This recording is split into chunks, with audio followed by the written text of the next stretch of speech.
Hello, everyone. Marty Luttrell here with a short podcast. I want to talk about a very important uh, biblical topic in Revelation chapter 14.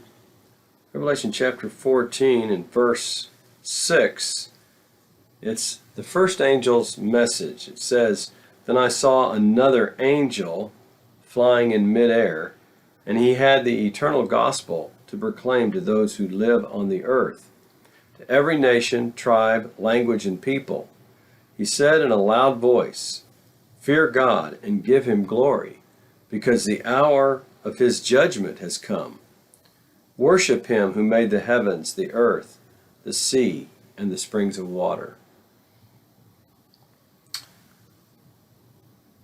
This angel has the eternal gospel, some translations say the everlasting gospel, to proclaim to all those who live on the earth. And he says in a loud voice, "Fear God and give glory to him." What is this about? And what is the everlasting, the eternal gospel referred to here? And when does this event take place? Some people believe that this has taken place. Some people believe it is taking place. But the truth of the matter is, this event has not taken place yet. But it will take place, I believe, in the very near future.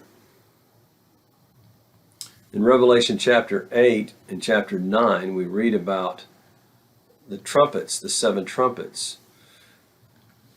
And according to the study that I have done, this message from this angel goes out when those trumpets begin. Right at the very beginning, this message, and it goes out and everyone across the earth hears it. As a matter of fact, it's given by the 144,000 who are hand-selected servants by God to finish the work of taking the gospel to the world. And this angel gives them this message, and they give it to the world. And the eternal gospel is exactly what it says there. It says, "Fear God and give him glory, because the hour of his judgment has come." That is the eternal gospel that they're giving. Fear God. Why? Well, God is bringing down the trumpet judgments upon the earth. In Revelation chapter 8, starts off with a worldwide earthquake and then several meteor strikes. Why would God do something like this? Well, for the very same reason he destroyed Sodom and Gomorrah and the world with a flood. The very same reason he destroyed Israel and took them out of the land when they became wicked, and Babylon when they became wicked. He destroyed them, and Medo-Persia and so forth. It is time for his judgment. We live in a world that is just becoming more and more wicked by the day, the minute. Right now, it's all about doing whatever you feel like. If you don't feel like being a man, you can be a woman, or you can be neither, which is total nonsense. Whatever you feel like doing, then that should be what you're allowed to do, and you should be supported in that, is what the world is saying. This is wicked behavior on man's part. God says, you must deny yourself. Take up your cross and follow me. Because of the wickedness of man, God's judgments are coming. And this message is to tell the world, when these begin, what is going on and why.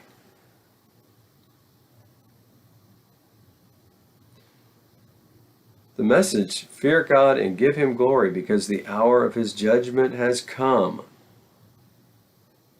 The whole world will be in judgment at this time when the trumpets begin.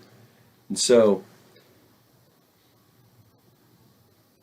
think about this first angel's message. I'm going to talk about the second and third later, but this first angel's message goes out when the trumpets begin. It has not gone to the world yet, but it will very soon. And the world is for the most part going to reject this. And they're going to make their own image and try to appease God's wrath in their own way. But this will not be correct. Just like Cain's sacrifice was not accepted by God, Cain and Abel, Abel's was. 144,000 are going to tell us what God expects in our worship of Him. To worship Him in spirit and in truth. And to worship Him on the seventh day, the day that He set aside for worship at creation. Well, I hope you'll consider these things and do some study. And really get into what the Word has to say.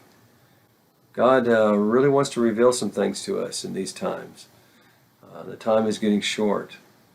I've never seen anything like the situation that we're in the world today. So let's get ready. Let's pour our hearts out to God every day and prepare for His coming. I'll talk to y'all soon. Bye for now.